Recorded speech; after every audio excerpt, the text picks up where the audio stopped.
Hi hello, ആറ്റുകൊഞ്ച് recipe ആയിട്ടാണ് ഞാൻ വന്നിരിക്കുന്നത്. നമ്മുടെ മമ്മിയുടെ സ്പെഷ്യൽ റെസിപ്പി ആയതുകൊണ്ട് തന്നെ കൊഞ്ചെല്ലാം വൃത്തിയായി കഴുകി നല്ല വെടുപ്പായിട്ട് നമ്മൾ എടുത്തിട്ടുണ്ട്.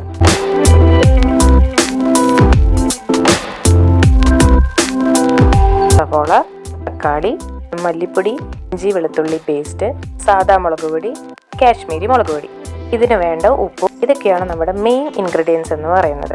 അപ്പം നമുക്കിത് എങ്ങനെയാണ് ഉണ്ടാക്കുന്നതെന്ന് നോക്കാം. ചട്ടി വയ്ക്കാം. ഇതിനകത്ത് കുറച്ച് എണ്ണ ഒഴിച്ച് മുളക് പൊട്ടിച്ച് കുറച്ച് സവോള ഇടാം. ഇഞ്ചിയും വെളുത്തുള്ളി പേസ്റ്റ് നമുക്ക് ചേർക്കാം. എന്നിട്ട് അതിന് ആവശ്യമായിട്ടുള്ള ഉപ്പും കൂടെ ചേർത്ത് നമുക്ക് നന്നായി അത് ഇളക്കിയെടുക്കാം. ഏകദേശം ബ്രൗൺ കളർ ആവുന്ന വരയ്ക്ക് നമ്മളത് ഇളക്കിക്കൊണ്ടിരിക്കാം. എന്നിട്ട് പൊടികളായിട്ടുള്ള മഞ്ഞൾപ്പൊടി, മല്ലിപ്പൊടി, ഇത് രണ്ടും നമുക്ക് ചേർത്ത് നന്നായി ഇളക്കി കൊടുക്കാം.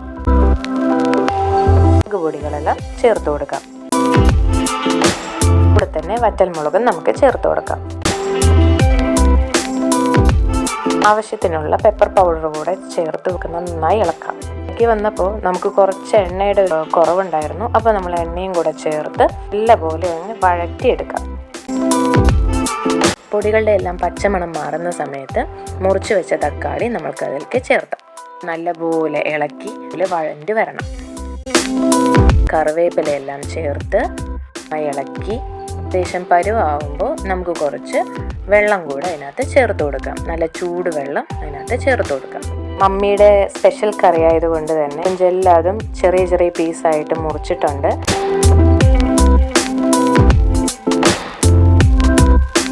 അതെല്ലാം നമ്മൾ ആഡ് ചെയ്ത് നല്ലപോലെ ഇളക്കി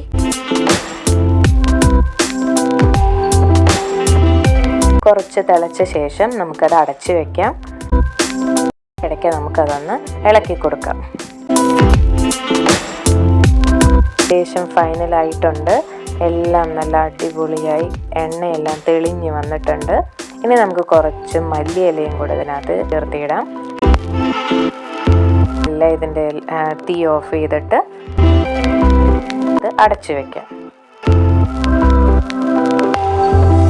ഫൈനലി നമുക്ക് ആറ്റുകൊഞ്ച് റെഡി ആയിട്ടുണ്ട്. നല്ല അടിപൊളി ആറ്റുകൊഞ്ച് റെഡി.